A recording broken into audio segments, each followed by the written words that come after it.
your Fluffy Pants here, and today I just got back from seeing Bumblebee, so I'm going to do a review of it, since I'm a huge Transformers fan, as y'all know. I mean, you can just look at some of the videos on my channel. Huge Transformers fan, even the, mostly got into Transformers because of the Michael Bay movies, which a lot of people crap on them, but I mean, I like them, and all. And then I saw Bumblebee today, so, I mean, of course, I love Transformers, so of course I had to see opening weekend. And I will do a review of Aquaman, but it won't be this weekend. It'll probably be not until after Christmas, so you'll have to wait a little bit on that one. But first part of this is going to be non-spoilers, second part is going to be spoilers, and I'll let y'all guys know whenever I switch over. But Bumblebee, the first Transformers movie to be not directed by Michael Bay, instead Travis Knight, which I will say, this is a very good directed movie. Cinematography and all is pretty good, especially for a guy that's never done a live action movie. Like, this is surprisingly good. And then, like, the story and all is excellent. We'll get more of the story in my spoilers review, but story's pretty good. I will say that some points kind of drag a little bit, but I mean, most of the movie flows pretty good, and the action scenes are really well done. Like, and then the CGI, some of the CGI is a little but most of the time it looks really good. I'm not going to say it's the best looking CGI, because I've seen better CGI in the Transformers movies, but this ain't the best, but it's not the worst either. Not as worse as that one in the 5th movie where they're running on that field. That looks god-awful, but, so overall, I really enjoy this movie. If you're thinking about seeing it, definitely go see it. Even if you don't like the other Transformers movies, definitely go see it, because, I mean, trust me, it's a way different than the other ones, but if you're a fan of the Michael Bay ones like me, you'll love it, and if you're not, you'll love it. I mean, it's a win-win situation here. But now I'm going to go and just transfer into spoilers, and first of all, I would like to just say that the first 5 minutes of the movie are excellently crafted. Like, it hooks you right in, and like, especially if you're a fan of the cartoon. I've watched the cartoon. I think I watched like the first 2 seasons in their entirety. So, I mean, of course I loved it. I mean, you got like Soundwave, Shockwave, Optimus Prime. You got Ratchet. I think you've seen Ironhide in there. I'm not quite sure, but pretty much they're trying to, you know, send off all the Autobots to different areas of the universe for safe haven, pretty much, because they are, one thing I thought was interesting though, is they are considered traitors on Cybertron, which I always thought that the Decepticons were really the traitors, but the Autobots are the resistance, which I mean, it might always been there, but it's new to me at least. But so then Bumblebee gets sent off, and Bumblebee's there, the military chases him a little bit, and then this is a pretty badass scene. You get Blitzwing, which ain't a triple changer, but pretty badass jet, which the fight scene is just excellently done. Like, it's probably one of my favorite fight scenes, like, in all the Transformers movies. Rips out his voice box. You know, he's wanting to know where Optimus Prime is, because you can't really stomp out our resistance without stomping the leader, I guess. So, I mean, he rips that out, and then Bumblebee goes in, like, shut-off mode, and then the last thing he sees before he dies, though, or not die, but shuts down, is Beetle, so he scans that, and then, coincidentally, he ends up in a junkyard somehow, don't know, but I will say, for John Cena's character, he gets kind of hurt in the whole fight thing, so he kind of has a grudge against these aliens now, especially Bumblebee. Well, I mean, it kind of, that starts his character arc, because he actually surprisingly does have a character arc. Speaking about John Cena, though, he has one of my favorite lines of movies. He says something about, but they're named Decepticons. You don't think that's a little suspicious? He says something like that, and that's just so great. And then by the end of the movie, he forgives Bumblebee because he saves his life by catching his copter that's coming down. So, I mean, that kind of, you know, full character arc. But then Bumblebee is found by Charlie, and they have a very good relationship together. And then the only person that Bumblebee is really friendly with is her and Memo. That's his name, I think. But I mean, they have her and Memo have a very nice, like, God, what's it called? Chemistry together on screen. Like, I really believe that they were friends. I don't know, there's just something about the way both of them acted. I believed it.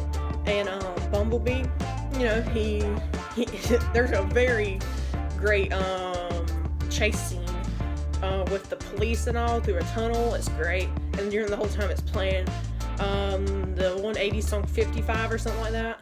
which is great. Which this movie has a very good soundtrack, though. You even get to hear the Stan Bush, the Power from the original 80s movie, so that was pretty great.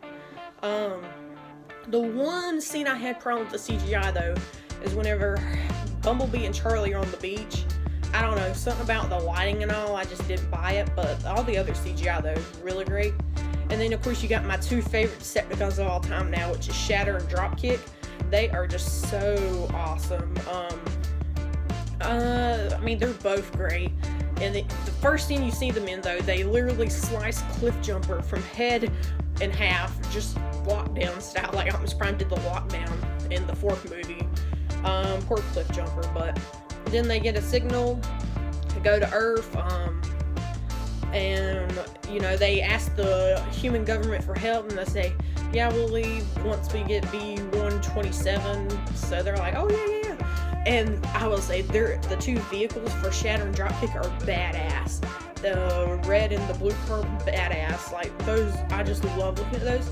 And then you get the great transformation from, you know, car to robot. The transformations in this movie are really good, like, for the Shatter and Dropkick. Bumblebee's is okay, but Shatter and Dropkick is just badass. Like, I love them so much.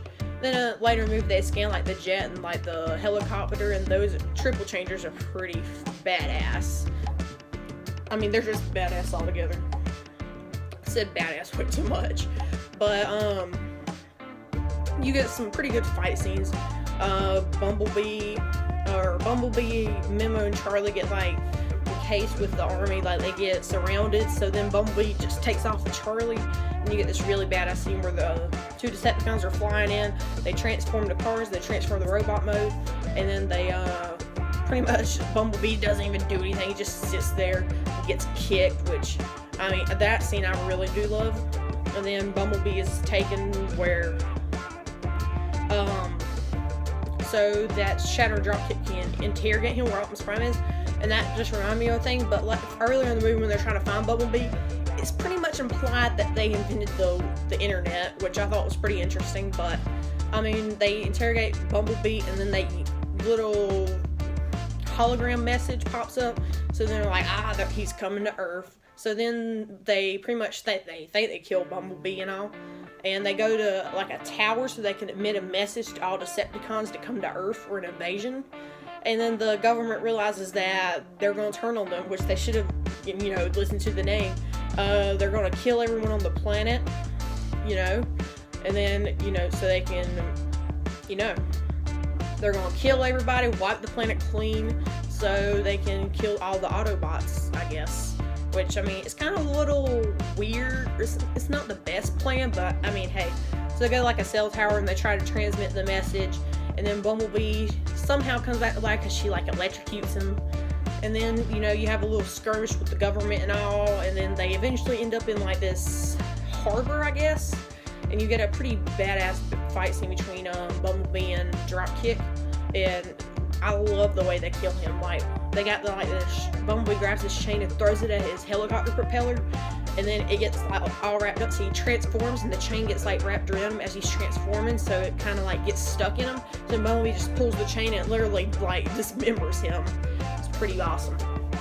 And then Charlie's trying to also shut down the comm tower, I guess. And then Shatter pretty much tries to kill Charlie in her jet mode. So then Bumblebee shoots her, and there's a skirmish between, pretty badass skirmish, I will say, with Bumblebee and Shatter. And then Bumblebee eventually sacrifices himself.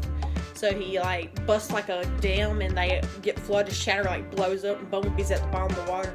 So then Charlie, like, dives in, because it's established earlier in the movie she was, like, a prize diver. So she dives in, and then Bumblebee and her escape. Then Agent Burns, he forgives Bumblebee because he saved him his crashing helicopter. He's like, you better get out of here. And then he's like, oh yeah. And then, you know, Charlie goes home and all.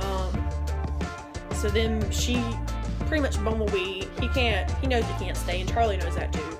So they're, like, up on this little cliff near the San Francisco Bridge, and he looks in and scans the same Chimera he's in, the mode he's in from the first Transformers movie, which is pretty, I love that so much. It's like the same exact Chimera and all.